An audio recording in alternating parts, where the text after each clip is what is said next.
Samsung Galaxy S10 Plus in 2022. Today, I'll be going over why I think this phone is still worth it in 2022. The Galaxy S10 is definitely my favorite phone design-wise. Look at this camera cutout on the front here and on the back. At the time of this recording, the Samsung Galaxy S10 Plus is currently getting One UI 4.0 with Android 12. Now, this device in particular is running Android 11, One UI 3.1. The Galaxy S10 lineup was released in February of 2019 with the S10e, S10, S10 Plus, followed by the release of the S10 5G as well as the S10 Lite in later months. A few features that stood out when this phone was released was the camera setup on the front and the back. With the triple camera setup here, you have a 12 megapixel telephoto lens, a 12 megapixel wide angle lens, as well as a 16 megapixel ultra wide lens. The ultra wide lens is useful for capturing most of the scene. The wide angle lens is used to get a normal shot, and the telephoto lens is used to get a shot that looks like it's up close. Now, the Galaxy S10 Plus is still usable in 2022 as it can record in 4K 60 FPS on the back cameras as well as the front cameras. The display is a 6.4-inch Quad HD Plus Dynamic AMOLED Infinity O display. That's a lot to absorb, that's what it's called. The display is still usable, although the standard for refresh rates in 2022 is getting higher and higher. I believe the display is bright enough, although you may run into some issues with direct sunlight. Another thing I don't like about this display is the ugly chin on the bottom here. It reminds me of the S8. I got my first look at the front display. The camera was a nuisance until over time I started to adore the design as it was not as noticeable. Now, there is an earpiece at the top of the display here, as well as a speaker on the bottom.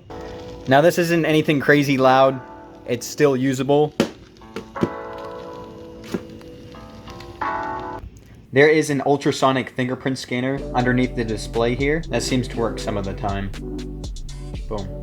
Here's something you don't see often nowadays is a 3.5 millimeter port. This port is useful for wired audio as well as wired microphone. This phone also uses USB-C. Now, what I like about the USB-C port is the ability to transfer files quickly as well as the charging capabilities that it has. USB-C is reversible. Plug it in this way as well as this way. So the storage options on the S10 Plus are 128 gigabytes of internal storage with 8 gigabytes of RAM or 8 gigabytes of RAM with 512 gigabytes of storage. That would be the ceramic model only. And the last one is 12 gigabytes of RAM with 1 terabyte of storage, the performance edition only. Now, in my opinion, the micro SD card slot should make a comeback. Now, an argument can be made on either side. You could say that 128 gigabytes of storage is enough for me and I wouldn't need the extra. There are people that don't use their phone every day for photos and videos. And then on the other side of the argument that can be made is I use my phone every day for photos and videos. I would need extra storage. There is the ability to charge Qi compatible devices on the back of this device. Go over to Wireless PowerShare, click and drag to where you want it, turn it on, put the center of your phone back to back with another device. If you have trouble connecting or charging is slow, remove any cover from each device. I'm going to set my Galaxy Buds Live on here. Now they are charging. Remove them. You gotta find the sweet spot. An issue with this, Wireless PowerShare will turn off as soon as you open the camera. It'll give you a notification, camera opened, Wireless PowerShare turned off. You can't share power while using the camera. My question is, why can I charge this on a wireless device with the camera open and still have it charging, but I can't share the power? I have this on the wireless charger.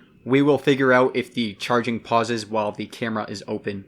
It doesn't look like it. The light is still on the charger, and the indicator up here shows that it's charging. The device will not give explicit reasoning as to why the Wireless PowerShare turns off. It just says, Wireless PowerShare turned off. You can't share power while using the camera. Still doesn't make sense to me. Here you can set a battery limit from 30% all the way up to 90%. If you want to pause and read this, go ahead. Another gripe would have to be the charging speed of this. It's not the best and it's not the worst, although it still works. This feature should work with any Qi compatible device. This comes in clutch when someone else needs a charge for their device. The battery for this phone is rated at 4100 milliamp hours, which is the energy inside of the battery over a period of time. There are many factors that will contribute battery health on this device, such as your usage and the age of the phone itself or even the battery. 23 hours and 24 minutes left of battery on this with 39%. Now, this is rated on a limited amount of usage. If I had max brightness on, as well as the always on display and all those features combined, the battery would not be at this percentage right now. There are options for power saving. Turn this on or off. Always on display, 70% CPU. Decrease brightness, and limit apps and home screen, which will increase the battery life of the phone. The S10 Plus has fast wireless charging 2.0. This phone also has the ability to fast charge. Charging speed of the Galaxy S10 Plus is 15 watts, which is pretty slow for today's standard. Samsung changed this later with the S10 5G, adding 25 watt capability for the charging. The Galaxy S10 Plus is rated at IP68 with a submersion level of 1.5 meters for 30 minutes. Now, it would not be a bright idea to go swimming with this phone and expect it to work. I've had plenty of issues with the water. Here's a video of me submerging my S10 Plus in the water.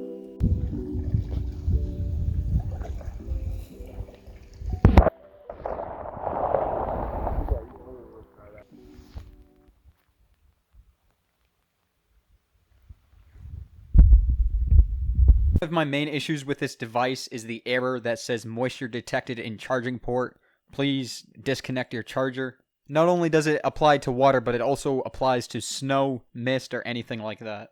Another feature that I used often on the Galaxy S10 Plus was this heart rate sensor on the back of the device that laid right next to the camera setup. Right here, place your finger on this sensor. It will measure your heart rate, your oxygen saturation level, as well as your stress levels all at once. I'm unsure if this feature is available on the Note lineup or the S20, S21, or S22. Correct me if I'm wrong on this, but I believe that the heart rate sensor was moved over to the watch and taken off the lineup. This phone came with a physical Bixby toggle at the time of the release. The button is on the left-hand side of the phone. Samsung ended up removing the Bixby button with the Note 10 lineup, as continued with previous lineups such as the S20, S21, and Note 20. Instead of having the physical toggle, they integrated it with the power button. I don't care for Bixby, although I will use the Bixby key for opening apps like Instagram or Snapchat. My favorite feature on this phone would have to be the quick commands or the toggles. Double tap on the power button to open the camera. Boom, the camera opened. The front of the Galaxy S10 Plus has Corning Gorilla Glass 6, and on the back, it has Corning Gorilla Glass 5. I'm not sure why they use different glass for the front and back. It would make sense if they used Corning Gorilla Glass 6 for both. I can understand if it was a cost or production issue at the time. I like to rock this phone without a case, hence why the glass is shattered on the back and front. Now, I would recommend getting yourself a case if you're buying the S10 Plus, and also a screen protector. The frame of the phone is made of aluminum, which is not the greatest. You can feel the cheapness in it, comparing that to titanium or steel.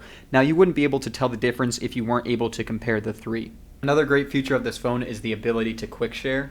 Tap on this, and then tap on quick share over here, scanning nearby, and then right here you can tap on it, or tap the I button. The recipient needs to have quick share turned on in the quick panel for phone visibility, or tablet visibility on some devices, and their screen needs to be on. The recipient may need to add the button to the quick panel first. Over here, tap settings, contacts only for everyone, and then over here you can edit your phone name. Tap the toggle on the right hand side to turn the quick share on or off, and then at the bottom you can sign into your Samsung account. Shout out to 1040 for producing the music for these videos. I really appreciate it, dude. Thank you so much for watching this video. If you liked it, make sure you leave a like on it and also comment down below. I will see you in the next one. See ya.